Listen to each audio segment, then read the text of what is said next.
Tonight, choke point Kyiv. Ukraine accusing Russia of war crimes as the Russian military lays siege to the capital city of Kyiv. A war-trained convoy descending on Ukraine's capital, now 40 miles long. Plus, Ukrainian President Zelensky's David takes on the Russian Goliath. He's much more braver than Goliath. He is much stronger. He is much more confident. The comedian turned president turned national hero. And Israel's dilemma, caught between a rock and a hard place with Russia and Ukraine. Israel's kind of torn between two imperatives right now. All this and more tonight on Faith Nation.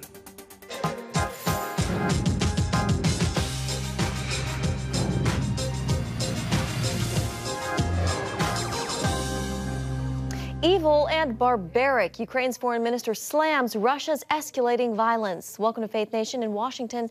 I'm Jenna Browder. And good evening, I'm John Jessup. The images coming out of war-torn Ukraine ever more difficult to comprehend with each passing day, and growing more ominous with that miles-long military convoy feared to be Vladimir Putin's next plan of attack. The convoy expected to encircle the capital city of Kyiv, putting millions of people at risk of becoming casualties of war. Day 6 of war seemingly targeting civilians after a barrage of missiles fell in cities across the country. As Putin targets schools, hospitals, and residential neighborhoods, Ukraine still resisting Russian forces, pleading for help from European and NATO allies. CBN's Brody has tonight's top story. Another round of rockets battered Kharkiv Tuesday, killing at least 7. Russia escalated its military operation, targeting City Hall on Freedom Square, while another missile destroyed a hospital. They're destroying critical infrastructure, which provides millions of people across Ukraine with drinking water, gas to keep them from freezing to death. It clearly shows that the Russians don't have any problems going after civilian targets. CBN senior international correspondent George Thomas on the ground in Lviv. He's on a mission, and the military operation, the military mission from the get-go has been to decapitate the Zelensky government, replace it with a puppet regime, and in essence force the Ukrainians to lay down their arms. Ongoing fighting erupting in residential streets on the outskirts of Kyiv, turning neighborhoods into war zones. The capital city now bracing for an all-out assault from this growing Russian military convoy stretching 40 miles. But still, the Ukrainians will continue to put up fierce resistance all around the country. There's no doubt about that. The International Criminal Court is investigating President Zelensky's accusations of war crimes and genocide against Russia, while diplomats still push for peace. Everybody has to stop fighting, and if those side is ready, it means that they are ready for the peace. As the Russian war machine advances, so does Ukrainian support. Zelensky's emotional appeal to join the EU and fight Putin's army received a standing ovation. Another show of solidarity happened at today's UN Council as diplomats walked out in unison while Russia's foreign minister addressed the Human Rights Council. Ми боремося за наші права, свободу, за життя. А зараз ми боремося за виживання. Brody, CBN News. All right, thank you, Brody. Well, from comedian to president to international hero, Ukrainian President Volodymyr Zelensky is standing his ground against Russia and inspiring his people and people around the world. That is right, Jenna. His leadership marshaling unprecedented support for Ukraine and global backlash against Vladimir Putin. Ahead of today's State of the Union, President Biden spoke with Mr. Zelensky, reaffirming America's resolve to stand with Ukraine and discussing ways to counter Russia's escalating violent attacks on civilian sites. CBN Senior National Affairs correspondent Heather Sells reports. Russian forces have now fired close to 400 missiles into Ukraine, attacking schools, hospitals, and homes. Satellite images show an estimated 40-mile Russian convoy closing in on Kyiv. As for Russian President Vladimir Putin's warning that he has put his nuclear deterrent forces on high alert, President Biden dismissed it Monday, telling a reporter that Americans should not worry. We've seen Mr. Putin's announcement. We believe it's as unnecessary as it is escalatory. In the face of Putin's aggression, the president of Ukraine has rallied his country and the world. CBN's George Thomas is on the ground in Lviv. By invading Ukraine, Putin was hoping to not only conquer the entire country, but also divide Ukrainians. Well, the exact opposite has happened. Not only is the nation more united than ever before, but so many see this as a David versus Goliath story. And today, Ukraine's President Zelensky, in their eyes, is clearly the David. He's much more braver than Goliath. He is much stronger. He is much more confident. I'm so happy to be Ukrainian. I'm so honored to be Ukrainian. I'm so happy that I have this president. Zelensky is perhaps the most unlikely Ukrainian president. His background, a former actor. He was the voice of Paddington Bear in Ukraine and played Ukraine's president in a TV comedy before getting the job in real life. In the past week, his bold and sometimes defiant leadership has given Ukraine the resolve it urgently needed. Zelensky acknowledged what intelligence shows, that he's Russia's #1 target, and his family is #2. His family members have gone into hiding. When rumors surfaced that he was fleeing the capital, however, he pushed back with a video of him and his leaders in the street, saying, "We're still here." And when the Biden administration offered an evacuation, he said, "I need ammunition, not a ride." The Ukrainians are fighting back hard, and there's incredible, great leadership by Zelensky. Across social media, photos of Zelensky with his troops have gone viral, and his emotional teleconference plea to European leaders, telling them it might be the last time they saw him alive, accelerated aid to Ukraine and sanctions on Russia. He told us he doesn't know if he will be able to take and to speak with us another time. So it's tough. Almost 28 NATO countries have increased sanctions against Putin and Russian banks. Even Switzerland, known for its neutrality, has joined in, barring Putin from Swiss banks. The pushback has sent the Russian economy into a tailspin. And on top of the financial war, military analysts say Russia's in trouble on the ground. This is going terribly for Vladimir Putin and his forces. They designed a flawed concept. Fuel shortages have slowed the troops, along with the fighting skill of the Ukrainian people. The Ukrainian will is so incredible to see what they are doing, to see their president. Zelensky's latest move, filing a genocide case against Russia. He's asking the UN to stop the Russian invasion and order the Kremlin to pay reparations. Zelensky is, of course, no longer acting, and what he is doing right now at home and abroad could save his country while crushing Putin's ambition for now. Heather Sells, CBN News. All right, thank you, Heather. Well, as you can imagine, Ukraine will be front and center tonight in the President's State of the Union address. The speech coming as Mr. Biden faces tough challenges both domestically and internationally. From the war in Ukraine, a pandemic entering its 3rd year, soaring inflation and plummeting poll numbers. CBN News senior Washington correspondent Tara Mergener is on Capitol Hill as we await the President's speech just hours from now. Tara?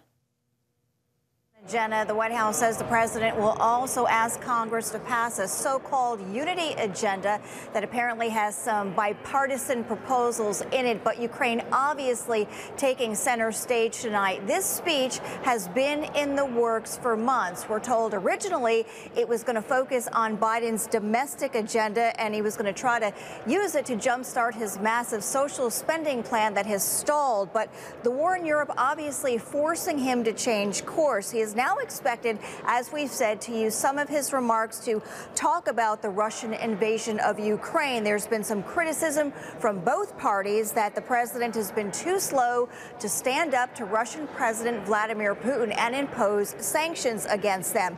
Now, during a press conference this afternoon, Representative Victoria Spartz, a Republican, made a passionate plea for her native country of Ukraine.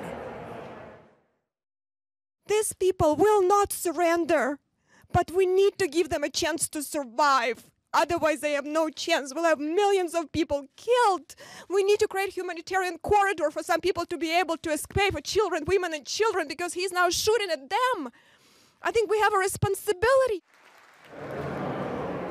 Now, tonight, the president will be touting low unemployment, trying to put a positive spin on things, the creation of millions of new jobs, progress in the fight against COVID, vaccinations to boot. But the speech comes amid Biden's lower poll numbers now falling to record lows at about 37% now, 40-year high inflation and soaring prices for gas, groceries and goods. Meantime, security here at the Capitol is very tight. The fences are up. The National Guard is standing ready, especially with talk of convoys, which have so far not materialized. Also, some things are going to look different tonight. Congress does not have a mask requirement. It is optional. There will be members wearing blue or yellow if they choose to honor the people of Ukraine. And another footnote, the U.S. ambassador to Ukraine will be sitting with the First Lady in the viewing box tonight as well. John and Jenna. All right, Tara Merchant on Capitol Hill for us. Thank you, Tara. And let's bring in CBN News Chief Political Analyst David Brody. So, David, as Tara was getting to, we know the president will talk about Ukraine tonight, of course. The White House says there'll also be a big emphasis on the economy and lowering prices for American families. Beyond that, David, what are you expecting from the president? Well, I think it's going to be interesting to see exactly how much he specifically talks about Ukraine. My understanding is the reports are that he has rewritten, or but the speechwriters have rewritten the speech. And so we wait to see what he says. But I think he's going to have an interesting balancing act here. Look, a lot of the criticism Biden's way has been about this idea that Biden enabled and gave Putin leverage here because of the energy independence on the front side, in the sense that we are not as energy independent as we were during the Trump years. And the facts bear that out. But of course, he's not going to address that criticism tonight. But what will he say about energy? So I'm kind of looking for a little bit of that. But there's so much more. Look, Jenna, John, the bottom line is the highlight tonight will not be anything domestic. It will be all about Russia and Ukraine and what the United States' role in all of this will be. That's right, David. You know, the latest polling shows most of the country, though, is critical of the president. Overall, only 37% of Americans approve of the job he's doing, while a majority, over a majority, 55%, David, disapprove. How much of tonight's moment is a make or break moment for the president?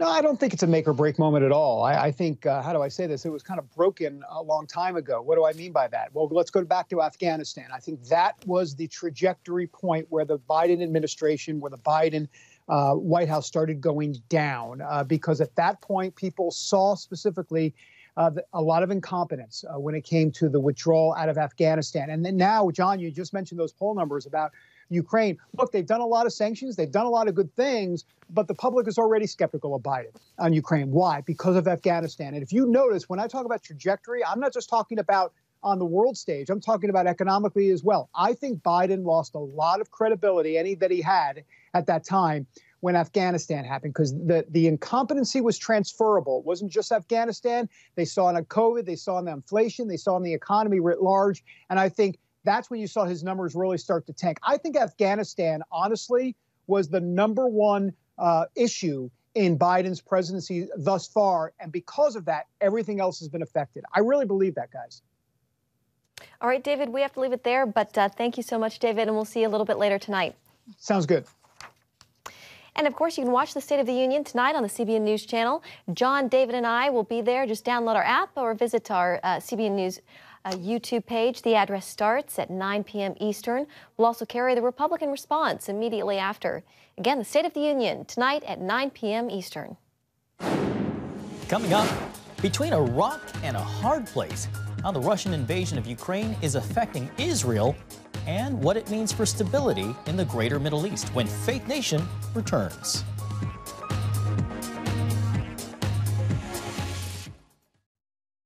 Welcome back. Israeli Prime Minister Naftali Bennett says Israel is sending aid to Ukraine. But as CBN Middle East Bureau Chief Chris Mitchell reports, Israel faces a geopolitical dilemma between supporting a democratic ally, and depending on Russia for some of its security needs. Israeli Prime Minister Bennett says his country hopes the Russia-Ukraine war will end soon and says Israel is praying for the citizens of Ukraine. In the next 2 days, a plane carrying 100 tons of Israeli humanitarian equipment will arrive in Ukraine for civilians who are both in the battle zones and for those who are trying to leave. Water purification kits, medical equipment, and medicines, as well as tents, blankets, sleeping bags, and other equipment that can help citizens who are away from their homes in the cold winter weather. Bennett's offer stopped short of military aid, but Israeli media reported he had offered to mediate between Ukraine and Russia. Bennett did not confirm the report, but his office said he had spoken with Russian President Vladimir Putin. International analysts warn Putin's aim goes far beyond just Ukraine. Putin, of course, wants to destroy Ukrainian sovereignty, but this is not really about Ukraine. This is about Putin trying to play out the end of the Cold War with an alternate ending. It's about expelling the United States from Europe, and changing the security architecture in Europe will have direct implications on the Middle East, but also globally. Anna Borshevskaya of the Washington Institute in Washington, D.C. says Russia's military success in the Middle East has also helped give Putin the upper hand with Ukraine. The fact that Russia had a strategic success in Syria and was able to establish a permanent military presence puts it in a better position to pressure Ukraine. I think you're going to see more Russian military activity in Syria and the Eastern Mediterranean. Russia is in Syria since September 2015, when the Russian Air Force first deployed there. And the Russians have basically saved the regime of Bashar Assad, and they are therefore, in essence, the de facto authority. Middle East expert Jonathan Spire says that means it's like Israel has a border with Russia itself, and that could have implications for Israel's potential military efforts against Iran's moves in the Middle East.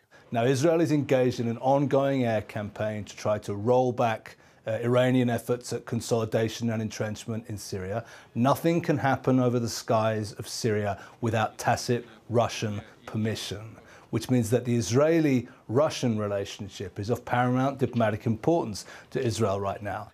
At the same time, Israel is a key ally of the U.S. And Israel has its own values also, and absolutely is close to Ukraine also, which has, of course, a Jewish president. So it means that Israel is kind of torn between two imperatives right now. In a sign of trouble ahead, Russia's deputy ambassador to the UN blasted Israel the day before the invasion of Ukraine, and then tweeted, "We're concerned over Tel Aviv's announced plans for expanding settlement activity in the occupied Golan Heights, which contradicts the provisions of the 1949 Geneva Convention.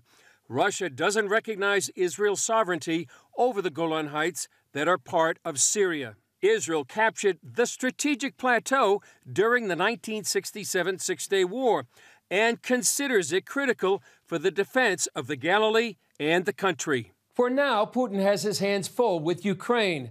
But if he achieves his goals there, Israel could find itself in an even more difficult security situation, facing both Russia and Iran in Syria. Chris Mitchell, CBN News, Jerusalem.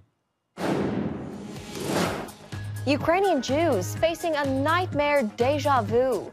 Up next, remembering the Soviet-era persecution of Jews in Ukraine.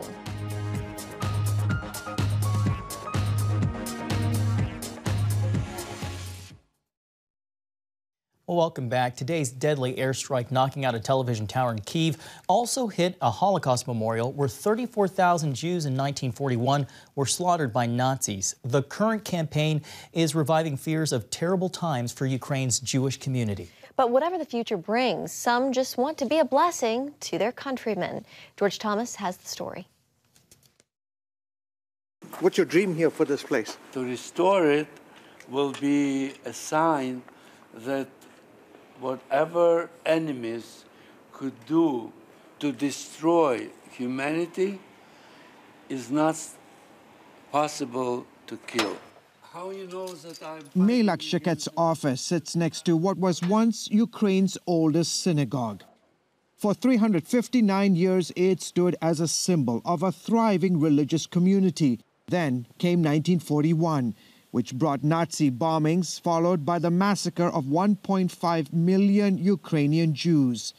Now, 81 years later, Shaket, a prominent Jewish leader here, sees dark clouds gathering once again with Russia's invasion. Most important that the people would follow the Almighty's commitments, and if they will do it, then peace will prevail. Putin's obsession to retake Ukraine could erase the way of life many here have fought for since independence 31 years ago. It seems like he wants to create a new USSR. That means that we all need to be afraid. That's scary. Seket says Ukrainian Jews also suffered during that reign as communist leaders tried to snuff out their religion. He worries it could happen again with a complete Russian takeover. Especially Jews, they had a second Holocaust, spiritual Holocaust in the Soviet time. It was a horrible totalitarian system. With tens of thousands of people on the run from Kyiv and other cities, Rabbi Mordechai Shlomo Bald, leader of Lviv's largest synagogue, is ready to receive them. He wants his congregation to be a blessing to those in their hour of need. Please use me. Use me not to be a bone in somebody's throat, but use me to be beneficial, to make it pleasant, to make it better, to make it easier for people around. George Thomas, CBN News, Lviv, Ukraine. Across the globe, prayers, praise, and protests, all in support of Ukraine, even in places where some supporters risk their own safety. We explain after this.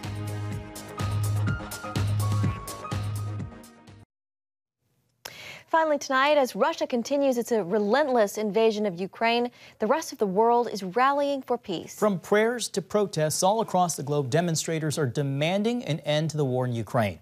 In the streets of the Georgian city of Tbilisi, to the citizens of Turkey, Germany, Spain, the Philippines, and even in Moscow, peace-loving Russians risking their own safety by publicly opposing the onslaught. Some place flowers at the fence of the Ukrainian embassy in Moscow, urging their leaders to leave neighboring Ukraine. It's inspiring. And a reminder again tonight, you can watch the State of the Union tonight on the CBN News Channel. Just download our app or visit our CBN News YouTube page. The address starts at 9 p.m. Eastern, and we will carry the Republicans' response immediately following. And that is going to do it for Faith Nation tonight. Thank you so much for watching. We hope to see you in just a few hours.